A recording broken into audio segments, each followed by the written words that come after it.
नमस्कार। आज हम बात करने वाले हैं बुद्धिमत्ता के एक ऐसे सिद्धांत की जिसने हमारी सोच को हमेशा के लिए बदल दिया।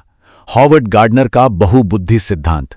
यकीन मानिए, ये एक ऐसा टॉपिक है जो न केवल मनोविज्ञान बल्कि शिक्षा के क्षेत्र में भी बेहद महत्वपूर्ण है। तो चलिए शुरुआत एक बहुत ही बुनियादी सवाल से करते हैं। सदियों से हम सब इंटेलिजेंस को कैसे मापते आए हैं? एक नंबर से, है ना, जिसे हम IQ स्कोर कहते हैं। पर क्या आपको वाकई लगता है कि किसी इंसान की पूरी बुद्धिमत्ता को बस एक नंबर में कैद किया जा सकता है? मॉडर्न साइकोलॉजी कहती है जी नहीं, बिल्कुल नहीं। तो फिर सवाल ये उठता है कि अगर IQ ही सब कुछ नहीं है तो आखिर इंटेलिजेंस को समझने का सही तरीका क्या है? आइए सबसे पहले इंटेलिजेंस को लेकर आज के मॉडर्न नजरिए को समझते हैं, क्योंकि यही हमें गार्डनर के सिद्धांत की नींव तक ले जाएगा। देखिए, आज के विशेषज्ञ बुद्धिमत्ता को 3 मुख्य पिलर्स पर देखते हैं। पहली बात, ये कोई एक अकेली चीज नहीं है, बल्कि ये कई अलग अलग तरह की काबिलियतों का एक गुलदस्ता है। दूसरी बात, हमारी बुद्धि ही हमें नए माहौल में एडजस्ट करने और मुश्किलों का हल निकालने में मदद करती है। और तीसरी, जो कि सबसे जरूरी बात है, बुद्धि सिर्फ पैदाइशी नहीं होती, ये हमारी आनुवंशिकता यानी हेरिडिटी और हमें जो माहौल मिलता है यानी एनवायरनमेंट, इन दोनों के मेलजोल से लगातार बनती और संवरती है। और इन्हीं मॉडर्न विचारों की बुनियाद पर हार्वर्ड यूनिवर्सिटी के एक साइकोलॉजिस्ट हॉवर्ड गार्डनर ने एक ऐसी थ्योरी पेश की जिसने इंटेलिजेंस की पारंपरिक परिभाषा को सीधी चुनौती दे दी। चलिए अब सीधे उनके बहुबुद्धि सिद्धांत के मूल में उतरते हैं। साल था 1983, जब गार्डनर ने अपनी किताब फ्रेम्स ऑफ माइंड में एक बहुत ही सीधी लेकिन क्रांतिकारी बात कही। उन्होंने कहा कि बुद्धि का कोई एक रूप नहीं होता, बल्कि ये कई अलग अलग, एक दूसरे से स्वतंत्र आयामों में मौजूद होती है। मतलब हर इंसान के पास इन सभी बुद्धियों का एक यूनिक कॉम्बिनेशन होता है। तो आखिर ये कई तरह की बुद्धियां हैं कौन कौन सी? गार्डनर ने कुल 8 प्रकार की बुद्धियों की पहचान की। आइए अब एक एक करके इन सभी को थोड़ा विस्तार से समझते हैं। सबसे पहली है भाषाई बुद्धि, यानी लिंग्विस्टिक इंटेलिजेंस। सीधी भाषा में कहें तो शब्दों से खेलने की कला। सोचिए विलियम शेक्सपियर या हमारे गुलजार साहब के बारे में। जिन लोगों में ये बुद्धि ज्यादा होती है वो भाषा का बहुत ही कमाल का इस्तेमाल करते हैं। दूसरी है तार्किक गणितीय बुद्धि।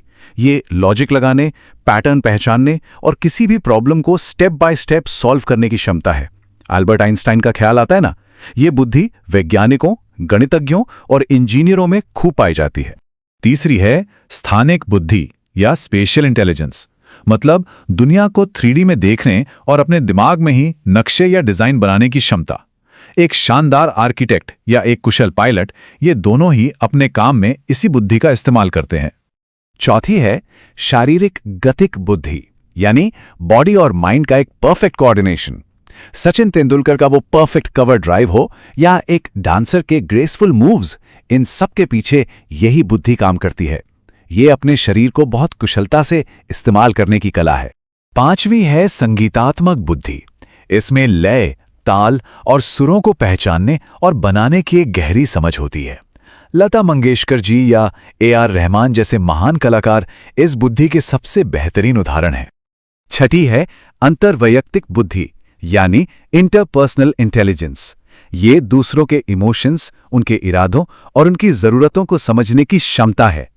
एक अच्छा टीचर, एक असरदार लीडर या एक मनोवैज्ञानिक, ये सभी दूसरों से जुड़ने के लिए इसी इंटेलिजेंस के इस्तेमाल करते हैं। सातवीं है अंतःवैयक्तिक बुद्धि, इंट्रापर्सनल इंटेलिजेंस। ये है खुद को गहराई से समझने की क्षमता। अपनी ताकत क्या है, अपनी कमजोरी क्या है, अपनी भावनाओं के प्रति जागरूक होना। दार्शनिक और आध्यात्मिक गुरुओं में अक्सर ये बुद्धि बहुत प्रबल होती है। और आठवीं और आखिरी है प्रकृतिवादी बुद्धि। ये प्रकृति के पैटर्न्स को पहचानने और पर्यावरण के साथ एक गहरा जुड़ाव महसूस करने की क्षमता है। किसान, बायोलॉजिस्ट और बॉटनिस्ट, ये सब अपने काम में इसी बुद्धि का भरपूर इस्तेमाल करते हैं। अब देखिए, गार्डनर के सिद्धांत ने शिक्षा की दुनिया में क्रांति तो ला दी, लेकिन इससे एकेडमिक जगत में काफी आलोचनाओं का सामना भी करना पड़ा। तो एक बैलेंस्ड नजरिया रखने के लिए इन आलोचनाओं पर भी एक नजर डालना बहुत जरूरी है। आलोचकों के 3 मेन पॉइंट्स हैं। पहला, वो कहते हैं कि इन 8 बुद्धियों के होने का कोई ठोस वैज्ञानिक सबूत नहीं है। दूसरा, इन्हें मापा कैसे जाए? भाषाई बुद्धि के लिए तो आप टेस्ट बना लेंगे, पर संगीतात्मक बुद्धि का टेस्ट कैसे लेंगे? और तीसरा, ये सिद्धांत जी फैक्टर यानी जनरल इंटेलिजेंस के कॉन्सेप्ट को नजरअंदाज करता है, जिसे कई साइकोलॉजिस्ट एक ऐसी बेसिक मेंटल एनर्जी मानते हैं जो हमारे हर काम में लगती है। और एक सबसे बड़ी आलोचना यह भी है कि शायद गार्डनर जिन्हें बुद्धि कह रहे हैं वो असल में प्रतिभा या कौशल हैं। मतलब क्या एक महान क्रिकेटर होना एक अलग तरह की बुद्धि है, या फिर ये एक असाधारण स्किल है जिसे प्रैक्टिस से बेहतर बनाया गया है? ये वाकई एक बड़ा सवाल है। खैर, इन सब आलोचनाओं के बावजूद इस थ्योरी का क्लासरूम पर बहुत गहरा और पॉजिटिव असर पड़ा है। तो अब ये देखते हैं कि जो टीचर्स हैं वो इस सिद्धांत को असल में अपनी क्लास में कैसे लागू कर सकते हैं। टीचर्स के लिए 3 सबसे जरूरी कदम हैं। पहला, पढ़ाने के तरीकों में वैरायटी लाइए। एक ही चैप्टर को कहानी सुनाकर भी पढ़ाइए, एक मॉडल बनवाकर भी समझाइए और एक ग्रुप डिस्कशन के जरिए भी। दूसरा, बच्चों को अलग अलग फील्ड्स में हाथ आजमाने का मौका दीजिए, चाहे वो म्यूजिक हो, आर्ट हो या स्पोर्ट्स हो। और तीसरा, बच्चों को आंकने का तरीका बदलिए। सिर्फ लिखित परीक्षा पर निर्भर मत रहिए, उनके प्रोजेक्ट्स और परफॉर्मेंस को भी उतनी ही अहमियत दीजिए। और आखिर में गार्डनर का ये सिद्धांत हम सभी के सामने एक बहुत ही बुनियादी सवाल खड़ा करता है। हमारी शिक्षा का असली मकसद क्या होना चाहिए? क्या हमें सिर्फ किताबी ज्ञान और तार्किक बुद्धि को ही बढ़ावा देना है, या फिर हमें इंसान की हर तरह की क्षमता को पहचानना और उसका सम्मान करना चाहिए? इस सवाल पर सोचना मुझे लगता है आज हम सभी के लिए बेहद जरूरी है।